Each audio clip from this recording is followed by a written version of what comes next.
Hey, my name is Jordan Harbinger of the Art of Charm podcast, and today on Dov Barron's Leadership Show, we're going to talk about why people who have everything to gain take foolish actions and lose it all, how I went from a young hacker to hosting one of the largest talk shows on the internet, and how we can use nonverbal communication to change the way others perceive us and the way we feel about ourselves. Stay tuned.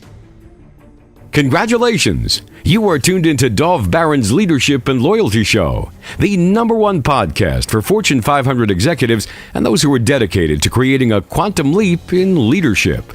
Your host, Dov Barron, is the founder of FullMontyLeadership.com. He's an executive mentor to leaders like you, a contributing writer for Entrepreneur Magazine, CEO World, and he's been featured on CNN, Fox, CBS, and many other notable sites. Dov Barron is an international business speaker who was named by Inc. magazine as one of the top 100 leadership speakers to hire. Now, over to Dov Barron. Welcome, dear friends, fans, and fellow aficionados of leadership excellence. Thank you for joining us on this episode of Dov Barron's Leadership and Loyalty Tips for Executives, part of the Full Monty interview series, where today we're going to be taking an insider look at the art of charm. Does it have a place in leadership? If you're a new listener, a new viewer, thank you for joining us. Strap yourself in. We're about to go full Monty. If you're a regular, big thank you to you for making us the #1 podcast globally for Fortune 500 listeners. And we're also very grateful to Inc.com for citing us as the #1 podcast to make you a better leader. So thank you for sharing the show with everybody you know. And listen, there are over 1 million podcasts out there, thousands of them focused on business and leadership, but there's only one show that's focused on what's at the heart and soul of business and leadership. And you're tuned into it right now with me, Dov Barron. Remember, we always need your help in staying relevant, so get yourself over to iTunes, rate, review, and subscribe to the show, please. All right, let's strip it down and dive right in. As a leader, whether you are a CEO or someone in the C-suite, a sales leader, an entrepreneur, a leader in any capacity, you know that communication skills have never been more important than they are today for a myriad of reasons, not least of all, the bushfire of sexual harassment against celebrities and leaders across the board. And we've all become aware that we need to be way better at knowing the line between charm and harm. But how? Well, stay tuned because you're about to find out. Our guest today is Jordan Harbinger. Now, Jordan was a Wall Street Journal turned talk show host. He's a social dynamics expert. He's the owner and co-founder of The Art of Charm, a consulting and coaching company, as well as one of the top 50 podcasts on iTunes. The Art of Charm receives over 2.5 million downloads every single month and growing. Jordan works with private companies, helping them to test their security of their communication systems, and he's even worked with law enforcement agencies before he was old enough to drive.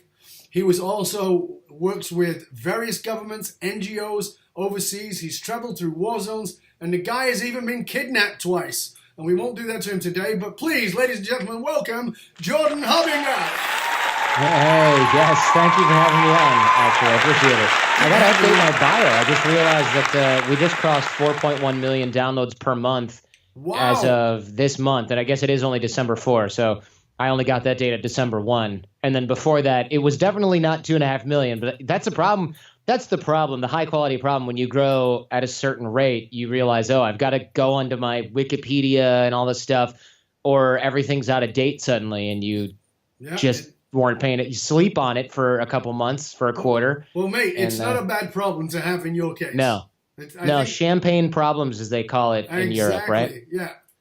So when we consider the amount of people, as I was talking about in the intro there, who have powerful positions who've been busted for using their power to get what they want sexually, do leaders really need more charm? Yeah, I mean, that's an interesting question that I haven't really been faced with much recently, but I did some thinking about this earlier this month, or last month, I should say. In the wake of, well, for one thing, my bio used to have this great quote from, was it Inc. or Forbes or something like that? I can't remember what it was, maybe Business Insider. That stuff all blends together after a while, but it was like, Jordan Harbinger is the Charlie Rose of podcasting. And last month, my writing team goes, hey man, they hit me up. It's like 1 o'clock in the morning, and I'm like, what do you want? This better be important, but I hope it's not a catastrophe, but why are you texting me at 1 a.m.? so I don't think we should call you the Charlie Rose of podcasting. I'm thinking, why not? He's a really good talk show host. And they were just like, read this article. And it was something like, production halted on Charlie Rose. And I'm thinking, man, now I've got to take off all these. Who is it safe to compare yourself to, right? Like, Dov is the Harvey Weinstein of video business Please chat. don't say that. But it's true, right? I mean, it is true. I mean, it's scary. I mean, my son's an actor, and he's like, I used to admire Kevin Spacey. What do I do? I mean, all these great icons are destroyed. So you're absolutely right. Yeah. So do you think that leaders need more charm? Tell us. Yeah, I do, because I think that if these guys had actually had, at the core level of confidence, well, let me back up the truck. There's a couple kinds of validation, right, that humans get. We either get internal validation, where we think, look, I've built a lot of things in my life. I'm a capable person. I'm a likable person. I have a great circle of friends that loves me for who I am, blah, blah, blah, whatever. That's less exciting, unfortunately, than external validation, which is I've got a nice car and I got a big boat and everyone knows me because I'm famous and I have a lot of money. That's external validation. The problem is, especially in our society, and I don't think this is that big of a problem per se. I think external validation drives a lot of economic growth. That's another conversation. However, the problem is if you have such an imbalance between what's internally validating you and what's externally validating you, your internal validation will never actually keep the external stuff at bay, right? If people think that you are God among men because you've produced their favorite movies for years and years and years and years, and you can make or break careers with a text message, the chances of you then saying, you know what, though, I have a great circle of friends that loves me for who I am, and I'm a very creative person, that's just not going to measure up anymore. No. You're going to be looking at this other stuff. And I think, I'm definitely not defending these Hollywood types or these politicians at all, but I will say that I think even that level of imbalance can probably turn a normal person into a demon over 20, 30 years. Totally agree. I mean, we all know the quote, right? Power corrupts, and absolute power corrupts absolutely. And I think that's exactly. But again, you got people like Charlie Rose, you would never expect that from, Matt Lauer. Nobody outside of that world would have ever thought those things. But again, you bring up a very good point around external validation versus internal validation.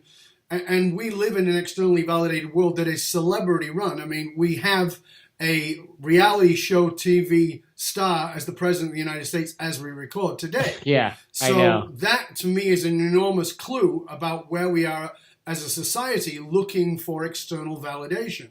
So that, for me, is a very interesting point, because you get to be the CEO, and everybody applauds. There is that external validation, but we also know that more than 70% of high-performing individuals suffer from feeling like a fraud, right? They've got imposter syndrome. Right. So clearly this is a massive issue, external versus internal. Why do you think that is? Do you think it's a societal, conditional media thing, or do you think it's something else? I think, well, actually, I just did an episode of this on the Art of Charm podcast, Imposter Syndrome, and I wrote a long article about it. And the reason that it's something that I focus on / dwell on so much is because it seems like imposter syndrome has been around ever since, or been around in my life, I should say, ever since I was in college. Definitely when I went to law school, everyone seemed to have it. Yeah. As I went to Wall Street, it was even more common. And at first I thought, oh my gosh, everyone has imposter syndrome. Everyone thinks that they're the one that slipped through the cracks, that eventually someone's going to notice they're a fraud. But then what I actually found out was most people don't have it. High performers tend to have it. Yes. So there's this whole middle, in fact, low performing crowd, which is the majority of the population. And I know that sounds elitist, but let's just roll with that here. Let's just roll. Those are the people that leave their phones on during live podcasts. They're the people that zing. But these are people that are just normal folks, and there's nothing wrong with it. I shouldn't say low performing. I should say just normal Joes. And there's, of course, below average people suffer from what we call the Dunning-Kruger effect. And if you don't know what that is, that's essentially when something looks very simple because you don't have enough education on the matter that you think it is the way that it is. For example, and yes, I'm going to pick on the example of the wall because we already brought up politics. There's a certain number of people that think if we had a wall, we wouldn't have illegal immigration, which is not true. Most immigrants come in on planes. They walk in, they drive in, they overstay their visa, whatever. But it sounds really obvious that if we just had some way to keep people out, they wouldn't come in, right? Duh. It only makes less sense when you start to educate yourself on these particular topics. Yes. That's the Dunning-Kruger effect, is when you think everyone else is crazy and stupid because you don't understand the nuances of a situation.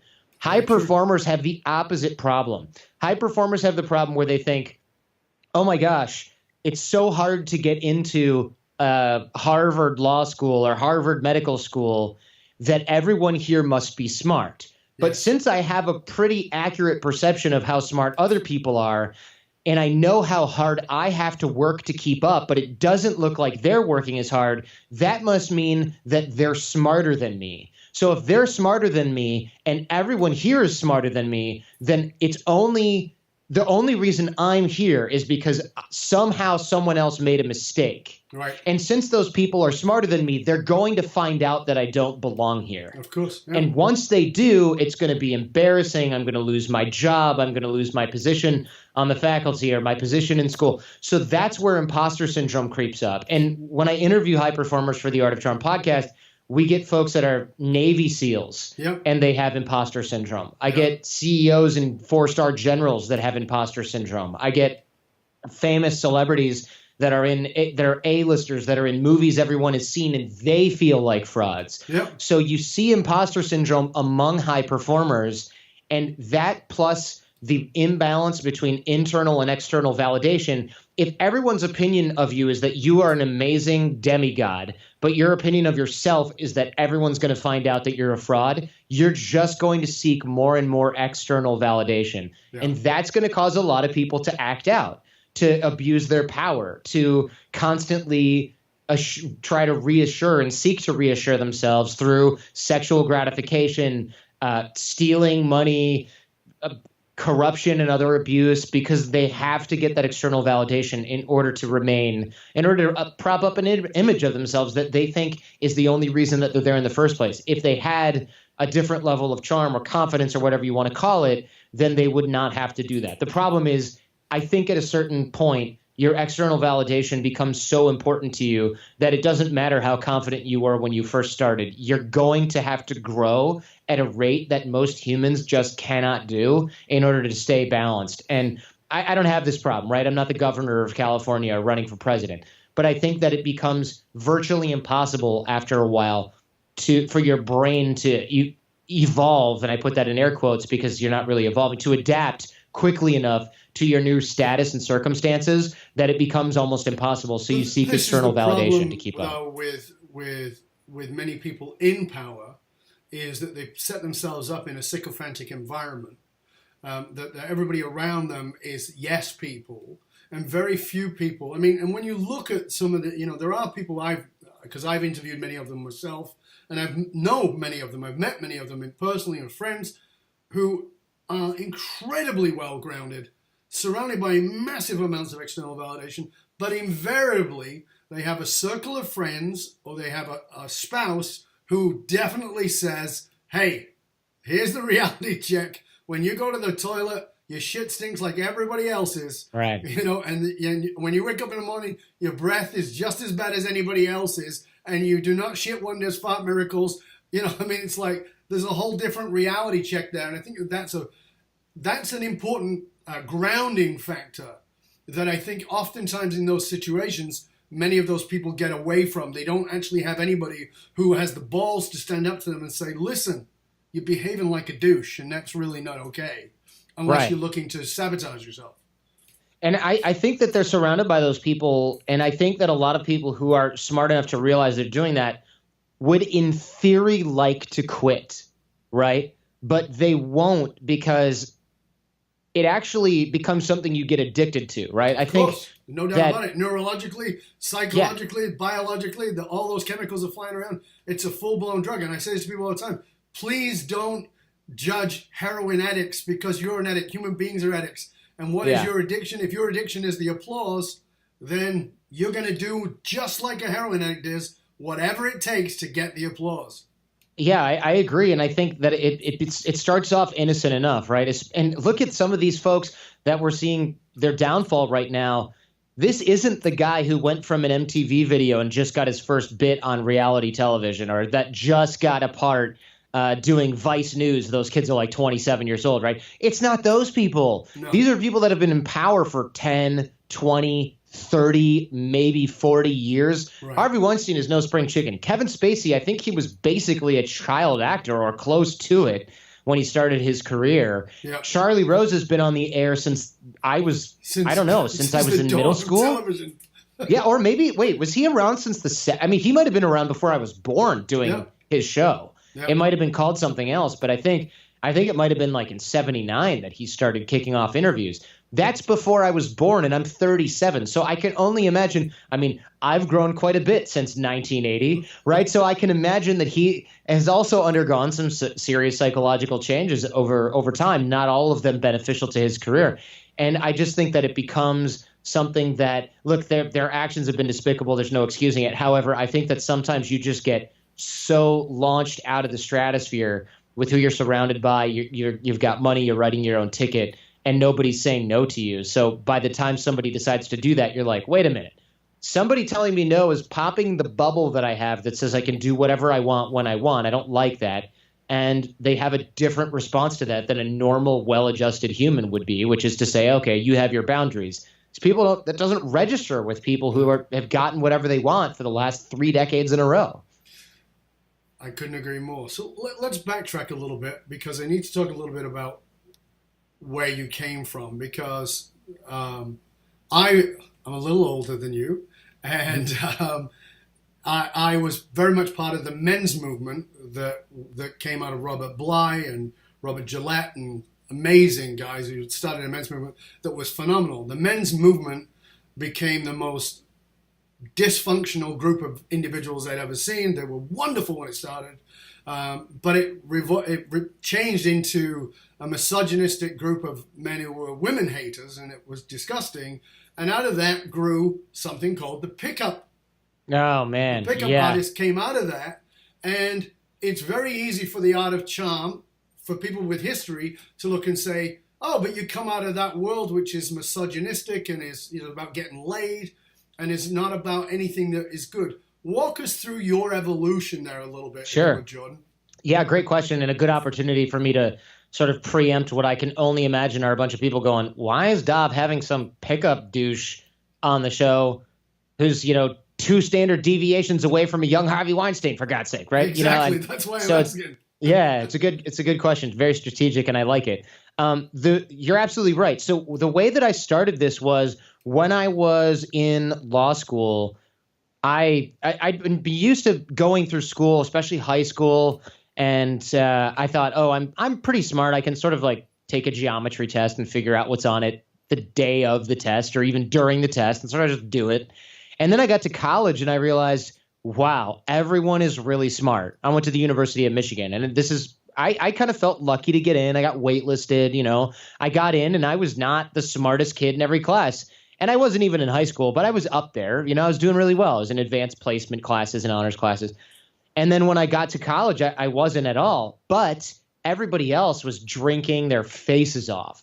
So my strategy was, I'm just going to outwork everyone. I'm just going to work harder and go to all these tutoring sessions that they have that are free and learn how to write better and all this stuff that you can do in college. And so I did that. And then I applied to grad school, and I ended up getting into the University of Michigan Law School, which is really hard to get into. But I had a lot of different things that I had done, lived abroad, studied languages, things like that, that really helped me get in. But then I got to law school, and man, everybody there was really smart. So I had to work even harder. Then I got to Wall Street, and my competitive advantage of being able to outwork everyone because I would study 16 hours a day, 7 days a week, that evaporated because I was with all of the other people whose advantage was, okay, I'm kind of smart, but I'm also willing to work 16, 18 hours a day, 7 days a week. So my competitive advantage had just evaporated. And I had been hired by this guy named Dave. Dave was a really smart guy But he wasn't like this genius attorney. He was just really sharp, but he was very good at networking and everyone liked him. And I remember thinking, this guy's never in the office, but all these other partners, they're here till 3:00 in the morning every day. They're working really, really hard, and they're really smart. And some of these guys, they're known as like, this is the smartest partner. This other guy's a genius with financial derivatives or whatever the thing, mortgage-backed securities and all this stuff. Dave was just like, he was around, but he was not specializing in anything. He was just a cool guy. And so I asked him one day, how come everyone says that you're so well connected and you're one of the top partners here, but you're never in the office? How did you just work from home a lot? I mean, what's your strategy? And the reason I wanted to know was because I thought if I'm not in the office and I'm at home, people won't figure out that the imposter syndrome thing. People won't figure out that I don't belong here, that everyone's smarter than me because I'm working from home. So I won't have to answer questions in meetings and So I'm like, how do I set that up, right? And then what he told me changed the way that I look at work forever, which was, hey, actually, yeah, I work from home sometimes, but I'm bringing in a lot of the deals and I'm bringing in a lot of the clientele for the firm. And so what that was doing for the firm was it was making it such that, okay, these clients love Dave, so they work with us. And I thought, whoa, my mind exploded here, right? Because I thought, if these clients are doing business with the firm because of Dave, and these clients are worth $1 million a quarter in legal deals and stuff from Lehman Brothers or Goldman Sachs or whatever it is, then if I can figure out how to make my time that valuable, then I'll be more valuable than all these people who are sitting here working 20 hours a day. Because a partner might be able to bill $1,000 an hour, $800 an hour, whatever it is. However, Dave, if you break down the time invested playing golf, going on cruises, jogging,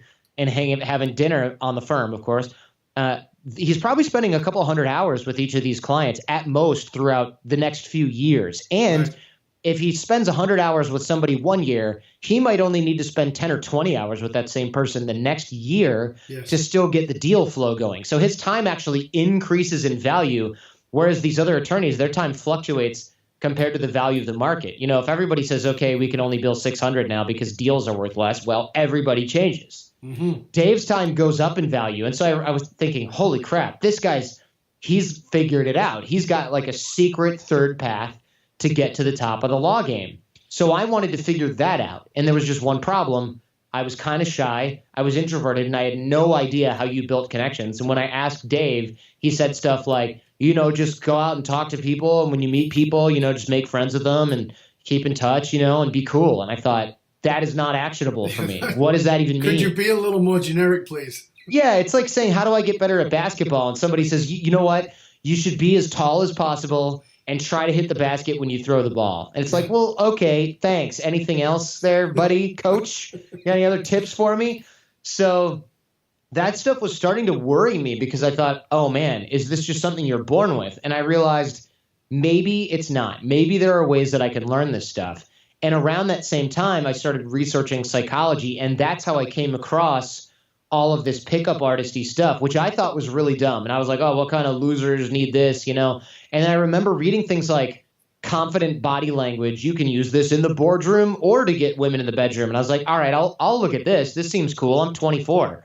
I want to get women in the bedroom, but I also want to be able to use this stuff at work. So I just dove in head first with all of this pickup stuff. And I did realize very quickly early on that a lot of the people selling it and that were involved in it were really smarmy, because the way that I do anything, I tend to go really deep and I tend to go really big. So yeah, you're into this pickup stuff and this body language stuff, fly out to California and go to conferences. Well, I read about that you had ended up at this birthday party with a bunch of these guys that were all part of that world, and you realize that many of them were inside of that environment were fully admitting that they were full of shit and that it meant nothing and it was not real and it was just a way to do a money grab. Yeah, I remember going to this birthday party. It was in Hollywood. It was hosted by a friend whose name I won't mention because I don't want people to go, I was there. What are you talking about? I went there and I remember thinking like, okay, there's a lot of nerdy dudes here that are just like me. there's a lot of guys that are trying really hard to be cool. You know, they've got like this kind of 90s look on where they were like, I got this look in the 90s and I don't know how to update it. You know, it's like, okay. It worked for me in the 90s and I am not letting this go. Hence, Right. I will not cut the mullet. Exactly. And it's like, okay, you're going bald, so you wear a fedora. Like, people know that trick, man. You know, come on. And Oh, come on. Nobody's ever thought that. yeah, you know, there's a lot of stuff like that. And a lot of the guys were there with their girlfriends. And I remember thinking, wait a minute, this is like this men's blogger. And this woman that he's with is insane. I mean, she looks crazy and she's not attractive and she's causing drama and she's had 4 drinks and it's 5 p.m. Right. I mean, what are we? I don't aspire to any of this. So when I went back home, me and my business partner, because I had started the podcast at that point in time talking about these topics. Me and my co-host, business partner, we looked at each other and we were like, these guys are faking it.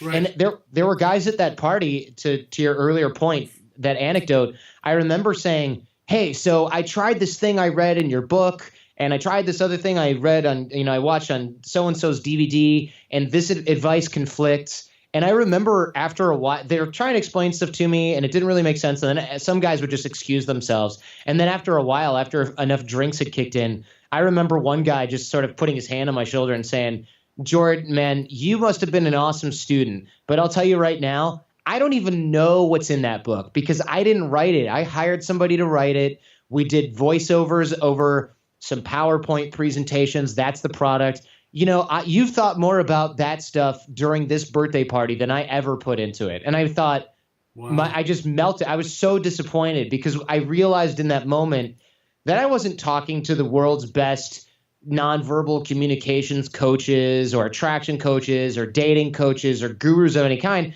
I was talking to a bunch of internet marketers that cared more about what they were going to grab from the bar than any customer or any book or product that they'd ever created. They didn't care about any of that.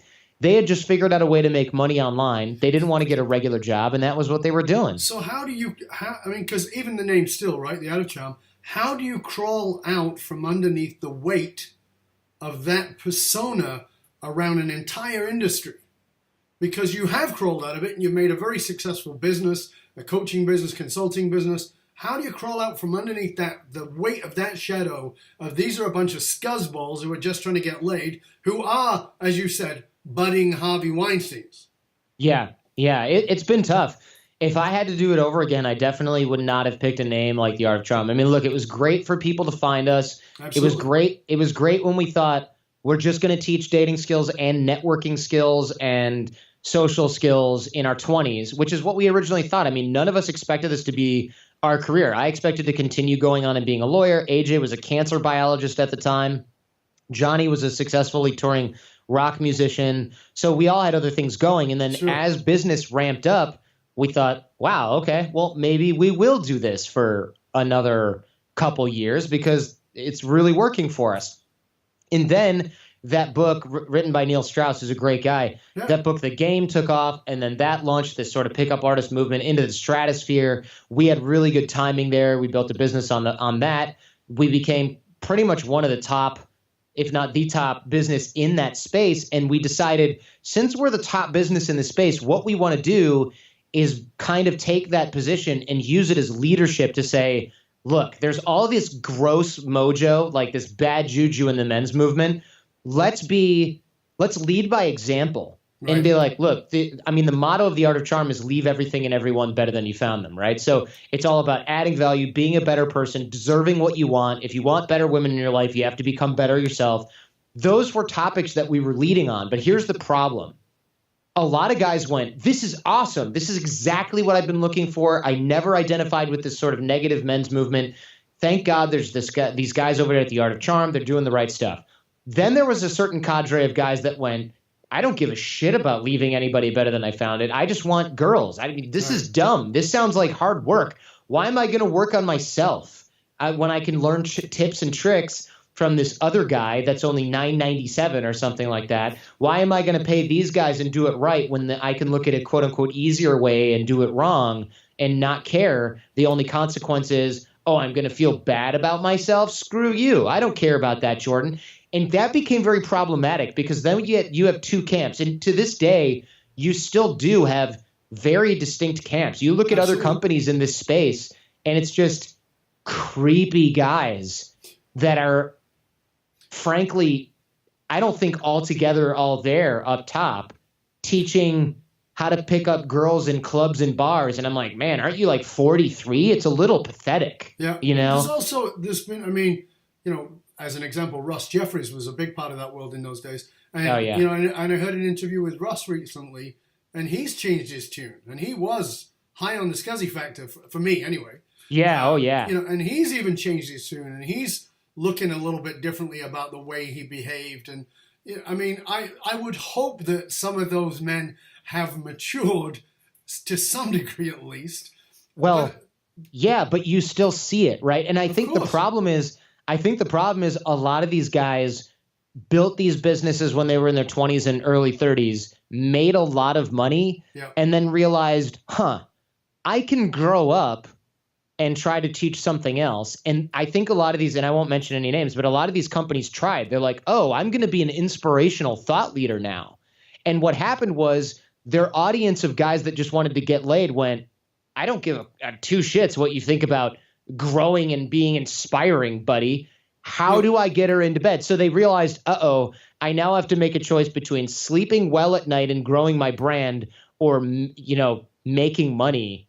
And in the end, I think, it shows the latter. That's why you see 42, 43-year-old weirdos on YouTube making videos that say street pickup, Hollywood Boulevard, November, and thinking, wow, if I were running around Hollywood Boulevard with a guy with a 22-year-old kid with a camera behind me, I'd probably want to kill myself. And I say that, I don't mean to be funny. I think it would be really depressing. I think it would be really, really sad. And just to sort of round off that, you are recently a newly married man.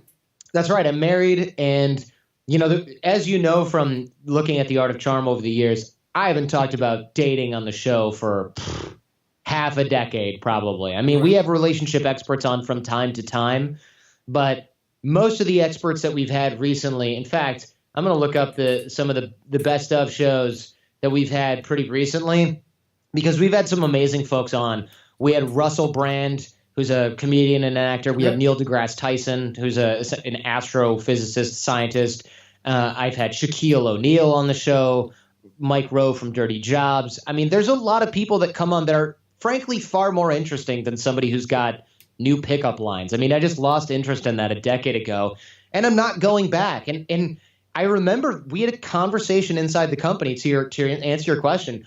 We had a conversation inside the company a little more than half a decade ago where the guys, the other partners and other staff here, they said, look, we got to be careful if we're going to rebrand. You need to talk more about dating. And I said, look, I can't do it. No. If I have to do dating episodes every week, I'm going to step in front of a bus. So I've got to take a risk with the direction of the show.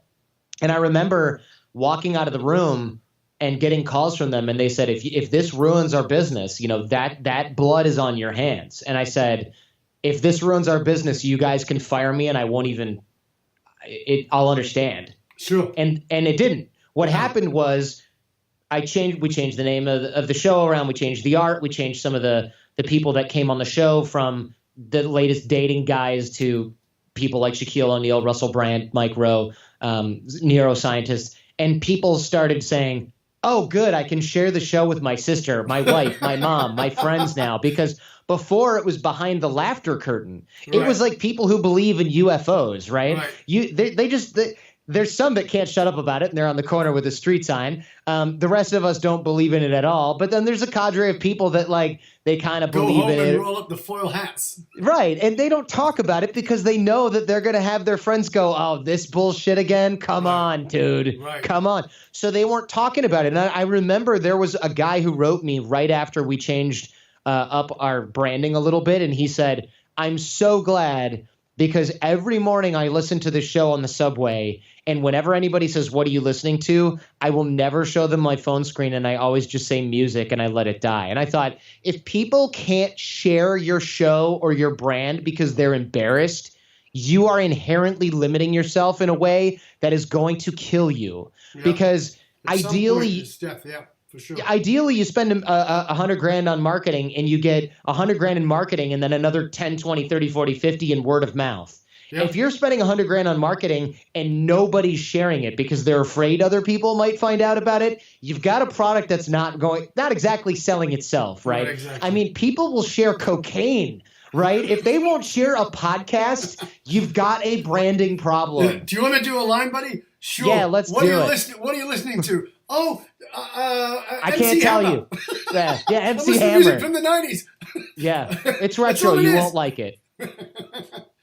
So, I was saying in the intro that you worked with law enforcement agencies before you were old enough to drive. That's, of course, predating The Art of Charm and even predating law school. What was all that about?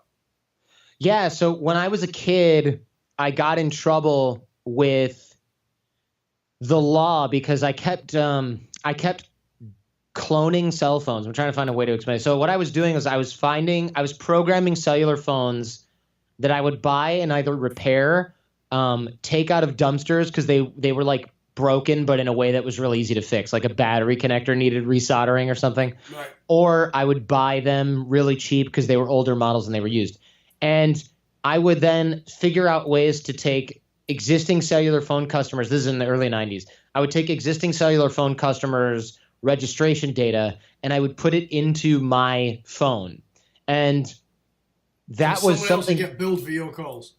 Yeah, exactly. And I was like, I have a cell phone, but I'm a kid. It was like pointless. But it was interesting for me to figure out how these networks worked. And I was an only child. I felt really lonely a lot.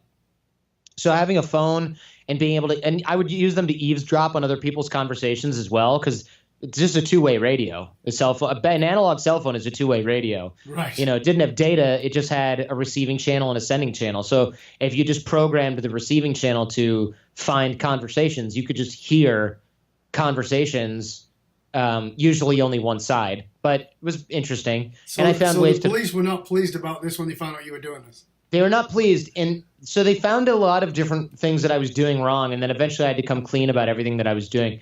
And they were not pleased. So unfortunately or fortunately, they couldn't do anything about it because the jurisdiction of the local PD was my local hometown. But since I would bike to one city, go grab a cell phone, bike to another city, go to a cell phone store, grab some stuff out of the dumpster, come back to my city, program the phone, bike to a place that was in another town that had a lot of traffic near a main road. So I'd sit there and listen. They're like, this is a state police issue maybe. State police came by, and I remember they were talking with me. It might have been the sheriff. It's been a long time. It's been literally like 20 years. Sheriff came by and was like, tell me what you're doing. And I was like, well, I'm cloning cellular phones by taking the electronic serial number and and then he would be like, I got to go call somebody because I don't even have a computer and I don't know what the hell you're talking about. So they would call the guy they knew at the police station who had a computer, right? And then that guy would say, all I do is fill stuff out in, Microsoft Excel or whatever, Apple 123, Lotus 123, whatever it was back then.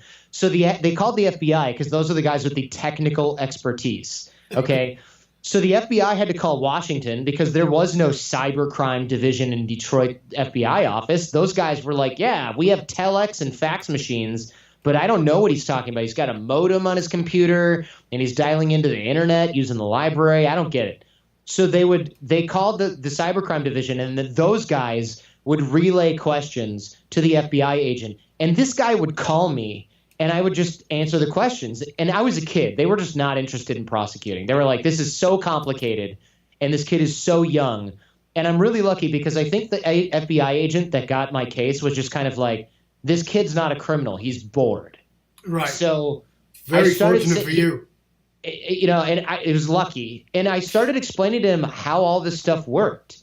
And he's thinking like, okay, I know I'm seeing stuff like this happen, and I know we're seeing cases like this in the office, but none of these guys are going to tell us because they're going to go to jail. So he'd say, I just found 30 cell phones in a truck. Why would there be 30 cell phones in a truck They're all the same model and they're not new. Who steals used cell phones? And I'd say, oh, they're going to reprogram them and they're probably going to sell them to drug dealers. And they'd go, oh, okay, so let's find out who comes and picks up these phones. So they put a sting out on the phones, and sure enough, the local Crips or whatever would come by, pick up the phones, hand them out to their guys, and then they would throw the phones away after a week. Right. And that's how they were doing their drug deals and their business. They would steal these phones, and somebody like me would program them. So I started telling them how all the programming worked. We started getting them certain types of electronic serial numbers that they could be ready to monitor in real time, so that they weren't stealing regular serial numbers that would be hard to trace because you had to find them, right? They would already know which serial numbers these were. So they were catching these guys, and they would be like, this is really useful information. And I'd say, okay, cool. Well, there's this other thing that's going on. Namely, I go in these chat rooms online with all these hackers and learn all this stuff. But there's the occasional weird guy who's just like, hey, I'm a photographer. Why don't you come over to my house? And I'm like, this isn't right. So they go, fax us those transcripts of these chat conversations. And I would, and they would have a female agent from DC continue under my AOL screen name, and they would lure these guys to Ohio, which is right across the border from Detroit. And sure enough, this is 1993 To Catch a Predator, before it was a TV show on whatever, ABC News. They were going, oh my God, we caught that guy. And I'd go, great, there's like 1,000 more in there, at least. And that's like the one server that I'm on with the hackers. There are chat rooms about everything. And there's probably pedophiles in every single one of these rooms. Hackers can be weird guys, but I highly doubt that there's more pedophile hackers than there are pedophile, guys that pose in flower arranging chat rooms or, animation chat rooms. I mean, they're everywhere. Sure. So that's when I think the FBI started to realize, holy crap, there are predators everywhere on the internet. We had not even thought about this. So I started helping them with that too. Well, at that point, it would seem like if this was a movie script, at that point, it seems like they would offer you a job. Yeah, well, they couldn't because I was 14. But what I did get was, and this is funny, what I did get was, not that I needed it, a cellular phone. And oh, irony of ironies. The irony. They're like, we're going to give you a cell phone. And I was like, guys, you remember how I got here in the first place, right? It's like, give me a cell phone. Let's give you a bomb to play with. It was just unbelievable. They gave me a cell phone, and I would meet with them and chat with them all the time. But what I did get, which was really funny, I got a note that was from the FBI that went to the superintendent of schools, that went to the principal of my school, that then went in my backpack that said I was allowed to have a cell phone, because there were no cell phones allowed in the 90s in a high school. Right. First of all, I don't even think they had a rule about cell phones because nobody had even seen one. Right. Nobody had one. Not even the teachers or the administrators had cell phones. The only guy that I knew back then that wasn't a hacker that had a cell phone was the face man from A-Team. Remember that? He had a cell phone in his Corvette. That was the only person I ever even seen who had a cell phone back then. And so they had rules against disturbances in school. So I had that note that said I could have the cell phone, and I couldn't use it during class, obviously, but I could use it any other time. And I remember one day it beeped, and I walked out into the hallway from the library, and I took the phone call from, I think, probably Agent Forrester or whoever at the Detroit FBI. And I was talking with him, and the librarian came out, the assistant librarian, and she saw me and she froze. And I looked at her and I just kept talking. And she went back into the library. And then minutes later, I see the assistant principal, who loved me, I got along great with him, came along and said, Harbinger, do you have a cell phone? And I said, yeah. And he goes, come on, man, you can't have a cell phone here. You know, that librarian called me screaming. She was freaking out, man. She thinks you're a drug dealer. I know you're not a drug dealer, but you can't have a phone. And I said, oh, hang on. I have a letter from the FBI and the superintendent and the principal. And he goes, how come I'm not on the letter? And so he reads the letter and he's like, man, this is so cool. And I was like, can you tell the librarian that I'm allowed to have my cell phone? He goes, all right. So I walk in there and this librarian is smugly sitting at her desk thinking, you're going to get suspended, right? And he walks up and he goes, oh, he's allowed to have a cell phone. He works with the FBI. And I looked at her and her face just fell. Yeah. And you know that feeling when you're a kid and you finally get one over. You finally get one over on this freaking annoying, adult who's just raining on your parade for no reason. And I remember sitting right in front of her in the library, just being like, I'm going to play with my cell phone for 20 minutes and you can't do shit about it.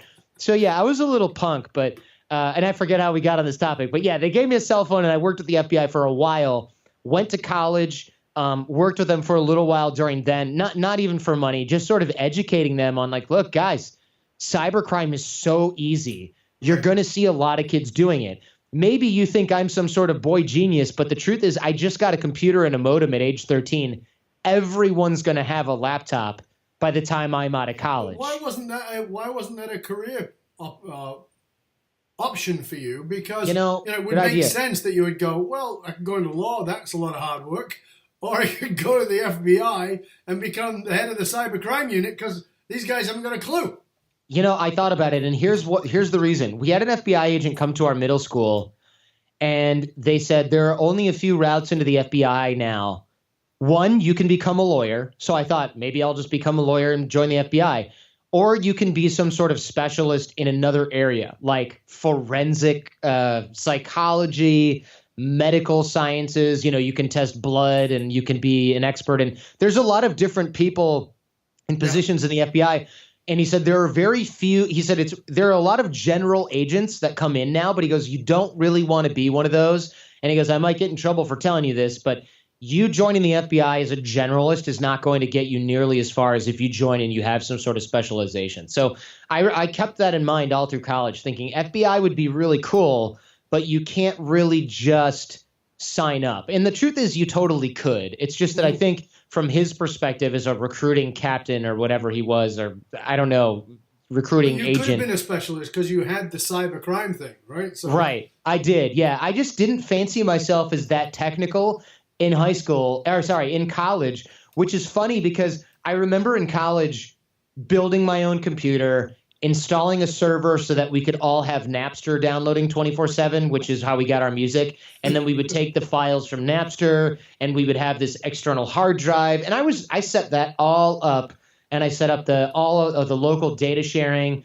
And I was talking with all the computer guys and specialists. And I remember a friend of mine coming over in college, and he goes, "What kind of computer is this?" And I said, "Oh, I built it." And he goes, "What do you mean you built it?" I said, "Yeah, I put the mounted the processor on the motherboard. I took the PCMCI cards, whatever they were, I get PCI cards, plugged those in, plugged in all the peripherals, mounted it in the case." And he goes, "How'd you learn how to do that?" And I said, "Oh, it's so easy. Anyone can do this. It's like Legos. It looks complicated, but it really isn't. You buy the parts. I'm not soldering things in." And he goes, "Yeah, but I'm a computer engineering major and I have no idea how to do this." And he switched to French. Is that right? Yeah. He switched to French. You did the poor bastard in. He was like, "That's it. I'm such a schmuck at this. I'm taking the other guy's studying law and he's killing me. I got to go into French." Yeah, I mean, that's what happened. I remember French at some middle school in Ohio. Yeah. He just thought, I'm going to be a computer, engineer and work at some startup or some, AOL was like the computer place if you wanted computers, or Cisco or something. Yeah, exactly.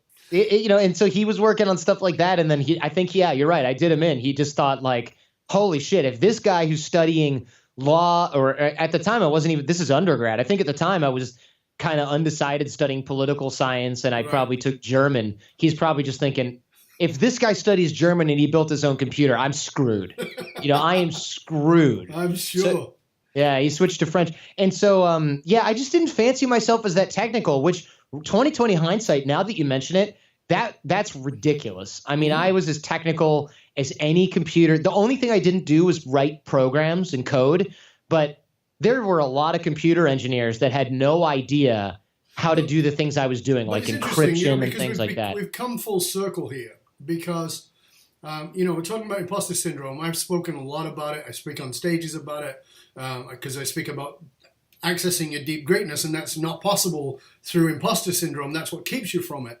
But one of the interesting things about it is what you were saying before at the beginning, is that part of imposter syndrome is what I call unconscious competence, in that you are unconsciously aware, you just do it, and so you go, it's easy. Right. And other people look at you and go, how the hell do you do that? And you go, it's easy, it's like Lego. No, it's not. it's easy for you. And I think this is a really great point. You're actually a perfect illustration of the fact that you ignored genius inside of yourself. And, obviously it worked out good for you, but for many people, I think that many people stumble through their lives never quite finding the thing that was actually their thing back when they were 16, 17, 20, 30 even, whatever it was. They already had it, but they doubted it so much because the external reference points, the external applause, even though they may have got it, wasn't strong enough for it to imprint and go, yeah, that is actually what I should do because I really love doing it and it's easy for me. So it's very interesting that we've come full circle on that. It is interesting because, one of the reasons, actually one of many, that I got into the cell phone cloning and the wiretapping and all of these things was because I was an only child. But one of the reasons that I was interested in signal broadcasting and things like that was because I thought, wow, wouldn't it be cool? I'm stuck at home. Wouldn't it be cool to talk to everybody, right? And I remember building FM transmitters and going, I'm going to talk on an unused FM radio channel every night at 8 o'clock before I go to bed. The problem was the only FM transmitters you could get that were legal that you could build in your house through soldering kits were, you'd be lucky if they went 100 feet. Right. You'd have to put a high gain antenna on your house. I remember telling my dad that for Christmas, I wanted a high gain antenna on the house. And for one thing, he was like, no. And secondly, when I begged and begged and begged and begged, and I told him why and everything, and they thought it was kind of a cool idea, we looked it up. And it turned out to be 1,000% illegal. You just totally cannot broadcast on a random FM radio channel unless you're only going to broadcast something like 100 feet. And those FCC things that you'd see on a cordless phone? This device may not interfere with other devices that are wireless. This device must accept any interference that is caused by other devices. This is your FCC regulation. You cannot put an antenna on your house that is designed to interfere with everyone else's radio. Even if the frequency is unassigned and you don't have an FCC license, you're not getting it. So I thought, well, shit, that torpedoes that idea. I'm not going to be the local, DJ with my nightly neighborhood talk show that all my friends tune into. So I started cloning cell phones and doing stuff on the internet. And look, full circle, 37 years, not 37 years later. I'm 37. I guess probably 25 plus years later, I'm broadcasting on the internet. That's my job. That's what I do. So had I actually paid attention to that particular sort of twinkle in the back of my brain at that age, I always really did know that this is what I kind of wanted to do. One of my central philosophies in the work that we do when I work with leaders or companies is to say that you're in whatever you're in because it meets a psychological need that you've not acknowledged. Once you acknowledge it, then you can tap into it. And so it's really interesting because here you are, you're saying this only child is lonely, wanting to speak to the rest of the world, and that has become the psychological driver that has pushed you to the top in what it is you do. And I think if we could all get that lesson a little clearer, and this is why people won't do it, because they won't put their head up and say, this was the challenge I had as a kid. This was the thing that was uncomfortable. This was the thing that was painful. They're too afraid to do that because, they're afraid of their own vulnerability, which I think is a sad thing. And so they keep themselves from their own greatness because here you are, you're actually meeting the psychological need of a little boy called Jordan. Mm-hmm. And you've turned it into a massively successful business with a great load of leverage where you get to interview people and talk to people who most people would pay money to even be in the same room with. And it's a beautiful example of exactly that. We are coming towards the end of the show, and I want to ask you a couple of questions because we are a leadership show. Tell us a leader who you look at and you admire. Somebody who's really sort of doing it differently, particularly from the level of communication that you work with and you teach. Sure. Oh, man, this is tough because I really like a lot of leaders like Elon Musk, for example, but he's more a visionary. And I bet you that if you work directly with him, you would think, oh, my gosh, this guy, I'm not so sure because I'm not so sure about his corporate leadership chops. Right. Exactly. He's probably more really cool from the outside, probably not so cool if you're his assistant cleaning up his messes all the time. Absolutely. Right. So I look at a lot of there's actually quite a few that I really do admire. When I look at leaders like Tim Cook, and I know that might be a boring example, Tim Cook of Apple, Yep. I think he does an interesting job because, first of all, he's got to follow in Steve Jobs' footsteps. And Steve Jobs had cachet that everybody thought was cool. They didn't necessarily, unless you've read the books about him, most people don't realize he was a horrible person. He was an asshole. On so many levels. I mean, he's an example of exactly what you said. He was not a leader. He was a visionary. Yeah. An incredible visionary. But as a leader and with culture and communication skills, he sucked the big potato unless he was talking about his vision, which is where he killed it. Right. And so I think Tim Cook did a really good job. Look, Apple stock theoretically should have just absolutely tanked after Steve Jobs left. They should have. Everybody predicted that they were going to come out with a bunch of crap. They came out with stuff that wasn't even that bad, and everyone went, this is the downfall of Apple. Look at that iPhone 5C. It's plastic. It's a piece of shit. Nobody's going to buy it. Look at the sales figures for this. And it really, if Jobs had come out with the 5C, people would have gone, oh, man, genius. Exactly. It's blue. It's plastic. It hits the low-end market. Steve, you've done it again. Yeah. But Tim Cook had no freaking chance, dude. No. And so he was backed against the corner. Not only that, but he's come out publicly as gay. That's not easy when you're a Fortune 100 company CEO and you're dealing with all that. He's dealing with that. He's in the shadow of Steve Jobs. He's got to come out with new devices and continue innovating. He's got to retain all the staff that was there maybe because of / in spite of Steve Jobs. Yeah. He had to continue growing that company in the face of tons of poaching from Google, Alphabet, Facebook, LinkedIn, well, probably not so much LinkedIn, but other companies that wanted those types of high performers. And he did a really good job, arguably a much, much better leader than Steve Jobs.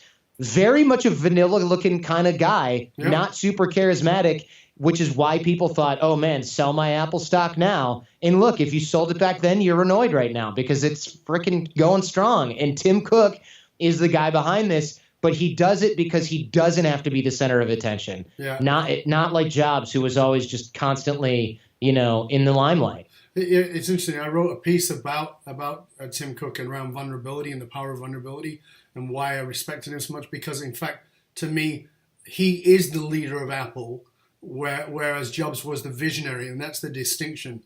Yeah. He totally embraced vulnerability, as you talked about. He came out about being gay, and he's been about the culture, and he's been about the people. Jobs was never about that. He was about the vision, and it was mind-blowing, and I applaud it enormously. But, shit, I would not have worked for that guy for 5 minutes. I would have ended up punching him in the nose. Yeah, but actually, as you said, I have a ton of respect for Tim Cook and what he's done. That's a really very good point. Thank you. Yeah. As we come towards the end now, if you could have our listener, our viewers, walk away with one practical thing that they would put in place within the next 24 hours to, say, 7 days, and you say, this is what I want leaders to walk away from this show and go do, what would it be, Jordan? Man, there's so much. Let's see. One thing I like to tell people that I think is really easy to teach in sort of this radio format, visual radio format, is something we call the doorway drill. And what this is essentially your first impressions are made non-verbally. And if you don't believe me, you can walk down the street and you'll see people and you'll be thinking, okay, tall, scary, attractive, fat, lone, you'll make these little judgments in your head. And we do this. We're evolved to do this. People who think I'm not judgy, well, you might not be judgy in that you don't allow those judgments to cloud, or at least you think you don't allow those judgments to cloud your first impressions. But if we see somebody walk up who's 350 pounds and has face tattoos, and they're a different ethnicity than you, sorry, your brain is going to ring the alarm, and then you're going to go, oh, I'm racist and I don't like it. Okay, fine, but you're still going to do that judgment. Yeah, and so we realize that we're doing this all day. And so the only way for us to create one of the best ways, I should say, for us to create better first impressions is not to figure out what I'm going to say, what I'm going to do, because that first impression's already been made non-verbally. And so what we want to do is constantly have upright, open, positive body language. So it's like chest up, chin up, smile on your face, shoulders back. And you don't have to exaggerate because you'll look like an idiot, but just open, positive body language, chin up, chest up, shoulders back, smile on your face, arms uncrossed, that kind of deal. And the problem with this is if you don't do it all the time, you're going to go to a networking meetup group or something where you think, I've got to have a great first nonverbal impression. you're going to be talking for 30 seconds and you're going to go back to computer mode, hunched over, chest sunken in, shoulders rocked forward, chin down, because that's how we're sitting all day, most of us. Sure. So what we have to do is create a default. We have to delegate this and relegate this to the level of nonverbal communication. We have to relegate this to the subconscious from the conscious mind. The way we do that is by building a habit. And so this habit can be formed every time we walk through the doorway, which is why it's called a doorway drill, is that, and it looks like there we go. My camera got on focus for a second there. The doorway, every time you walk through a doorway, straighten up, chest up, chin up, shoulders back, smile on your face. That way, you're walking through doorways all day, every day. Your own doorway, your office doorway, the bathroom doorway, the home doorway to your home. The problem with that is you're going to remember this and go, that's genius. And you're going to walk through a doorway on your way out after the show and go, shit, I already forgot. So take a bunch of Post-it notes, those little pink Post-it notes or whatever, put it up at eye level in the door frame. You don't have to write anything on it. Just stick it up in the door frame, and then when you walk out the door or in the door, and put them near the doors you use most during the day, your office door, the bathroom door, your house door, whatever. If you have that, you'll look at that and you'll go, what's that Post-it? Oh, right. Doorway drill. Straighten up, chest up, smile on your face. So now, after you do that for a few weeks, few months, you're going to realize that every time you walk into or out of a room, you are resetting your nonverbal communication. So you don't then have to think, oh gosh, all right, I got to have great nonverbals while I'm talking. It will start to become habit. You won't have to think about it anymore. And your nonverbal first impression will be open, upright, positive, and confident. And that will cause people to treat you differently because they perceive you differently. And when people treat us differently, it informs the way that we believe about ourselves, the way that we think about ourselves. If people treat us like we're open, positive, confident, charismatic, outgoing, whatever, we will start to act that way. And as we act that way over a longer period of time, we start to have a core identity level shift in the beliefs and the actions that show who we are. And so that's one small step to actually becoming more outgoing, to becoming more charismatic, and you don't have to do anything really other than stick up some Post-it notes and execute on a habit. You don't have to lie to people. You don't have to make up stories. You don't have to take a $20,000 speaking class. And you don't have to write a book. Hat.